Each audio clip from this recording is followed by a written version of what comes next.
18 թվականից ինչ այս պատուհասներն եկան իշխանության, մենք գիտենք, որ հասնելու է սրան։ Ու երբ որ Նարեկը որոշում էր, որ պետք է այս քաղաքական ոդկասթը վարի, որ պետք է չլռի, մենք արդեն գիտենք, որ տարբերակներ մեկը գտնելու են իրենց լռեցնելու։ Ու դրա նախերգանքն եղավ նախորդ կալանավորումը, մեծ բանի մասին խոսում են, այն մանր-մունր բերման ենթարկելները հաշվի չեմ առնում։ Կալանավորում, որ հնարավորինս պատժեն, նեղություն տան, ստիպեն դրանով, որ լավ մտածեն խոսելուց առաջ, ու ամենավատն է, որ իրենք փորձում են Նարեկին ու Վազգենին ներկայացնել որպես խուլիգաններ, որպես փողոցային մարդիկ, ովքեր որ խոսքի ազատությունն իրացնելու անվան տակ մարդկանց անհիմն վիրավորում են ու սենց բաներ, բայց այս իշխանություններին հատուկ է կեղտոտ հագուստով փողոց դուրս գալ ու դիմացինին ասել հագուստդ կեղտոտ ա, սենց մեղմ օրինակով ասեմ դեզ ասելիքս, ու ինձ համար այս ընթացքում խոսել, ինչի նախորդ անգամ չխոսեցի, որովհետև այս անգամ իրենք ուղեցին իրենց նախորդ անգամվա թույլ տված սխալները, Նարեկենց տեսակցությունները փակեցին, հարցակում գործեցին անտիֆեյքի խմբագրության վրա, փորձեցին նեղել իշխանին Ֆիդանյան Դավիթին, փորձեցին զրկել տեխնիկայից, փորձեցին նենց անել, որ ըստ իրանց անտիֆեյքի խմբագրությունը վախը սրտներում անցկացնել, որ հեսա մեզ են բռնելու, շատ ճղճի, բայց իրենց բնորոշ այս իշխանություններին բնորոշ գործելավոճ, որը որ ինձ ոչ զարմացնում է, ոչ նեղություն է պատճառում, ուղղակի ուզում եմ իմանամ ինչքան են սրանք կարողանալու սենց ձգեն ու ինչքան են դրսի կառույցները, մարդու իրավունքների պաշտպանությունը ստանձնած պետությունները, ոնց են շարունակելու սրանց հետ ձեռք սեղմել, սրանց հետ համագործակցել, սրանց ֆինանսապես աջակցել, անունը դնում են, թե հիբրիդային պատերազմում աջակցում են այս իշխանություններին, չգիտեմ, իրանք այս իշխանություններին փողի համար մեռած իշխանություններին փող տալով փորձում են իրենց գործիքը սարքեն, իմ պատկերացումն է դա Ռուսաստանի դեմ, ու այդ ամեն ինչում ասում են հակառուսականությունն իրենց համար ավելի կարևոր է ու կարող են ցանկացած մեկին, ցանկացած լրագրողին պիտակավորեն, ասեն, որ նա ներկայացնես, Վազգենը Ռուսաստանի քաղաքացի է, ուրեմն հնարավոր է, որ կարող է ինքը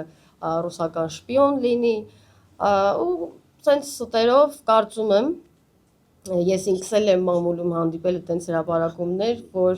ասում են, որ այս ամեն ինչին եվրոպացիները աչքը փակում են, որովհետև օգնում են ստեղի իշխանություններին պայքարել հակառուսականության դեմ,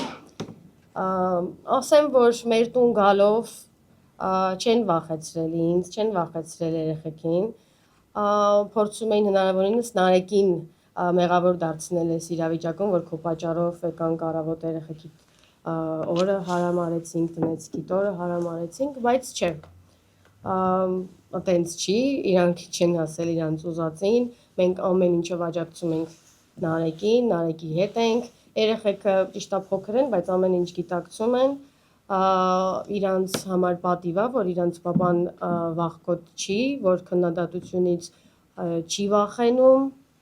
քննադայս իշխանություն, այսենց ավտորիտար իշխանություններին քննադատելուց չի վախենում, մենք հանգիստ ենք, մեր խիղճը հանգիստ է, մեր գլուխը բարձր է, ես մի անգամ առիթով ասել եմ, որ ես ստորագրել եմ և մինչև հիմա ստորագրում եմ Նարեկի ասած ցանկացած խոսքի տակ, որովհետև դա է արդար խոսքը, դա է ճիշտ խոսքը, դա է հաշվարկված խոսքը, որ դաշտում կան չէ, ընդդիմադիր մարդիկ, ովքեր որ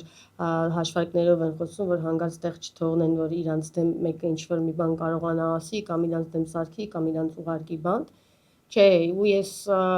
միշտ ասում եմ, որ ես ու Նարեկը սկզբից գաղափարակիցներ ենք, հետո ամուսիններ ենք, ու գաղափարն է մեզ բերել միավորել իրար, ու ես առաջինը ինքս չէի հարգի Նարեկին, եթե Նարեկը վախենար, օրինակի համար Ալենից, կամ վախենար Նիկոլից, կամ վախենար ինչ-որ մեկից, վախենար բանտ գնալուց, դրա համար ասեր ապրեք դուք, եկեք ձեր ձեռքը սեղմեմ, չէ, ես ժպտում եմ, որովհետև իմ ժպիտի հետևում հպարտությունն է կախված, իմ գլուխը բարձր է, Իսկ իրանք երբ որ ժպտում են, իրանք ժպիտի հետևում վախն է իրենց թաքնված։ Այդ է մեր տարբերությունը ու ես շատ շնորհակալ եմ բոլոր այն կառույցներին, ովքեր որ արձագանքել են, շատ շնորհակալ եմ ձեզ, լրագրողներ, որ մեր կողքին կանգնած եք, միշտ եղել եք, որ չեք համարում, որ տղաները խուլիգան են, ինչքան է իրանք իշխանությունները փորձում են ներկայացնել, որ ընտանիք չհարգող, ընտանիք մտնող, սեփական եսը չունեցող մարդիկ են, որ իրանք պետք է գնան պատժի, այս ամեն ինչը պատժի միջոց է, արդարադատության իրականացում այստեղ չկա, այստեղ զուտ մանրախնդրություն է, ֆիզիկապես նեղություն տան, բանտ ուղարկեն ազատատենչ մարդկանց, որ վախենան, փափկեն, կարծում եմ ոնց որ իրենք են մտածում, բայց չէ, ազատ խոսքը Հայաստանի Հանրապետությունում պետք է հնչի, քանի որ Հայաստանի Հանրապետությունում շարունակում են դեռ ապրել ու գործել մարդիկ, ովքեր սիրում են իրենց երկիրը ու դա նենց ասած խոսքեր չի, որ սիրեմ վաղը մյուս օր վեր կենամ փախնեմ երկրից, չէ, ովքեր սիրում են իրենց երկիրը ու միջև վերջ պատրաստ են պայքարել, զոհասեղանի վրա էլ հայտնվել, բայց պայքարել, որ մեր երկիրը շարունակի գոյություն ունենալ ու մեր Հայաստանի երրորդ հանրապետությունը պահպանվի, ոչ թե ստեղծվի 4-րդ հանրապետություն կամ Նիկոլի հանրապետություն, ոնց որ իրանք ուզում են անեն, կամ համերաշխության անվան տակ ընդամենը չեմ էլ հասկանում իրանք ինչ են անում։ Համերաշխության անվան տակ կասեմ մենակ երբ փող են աշխատում։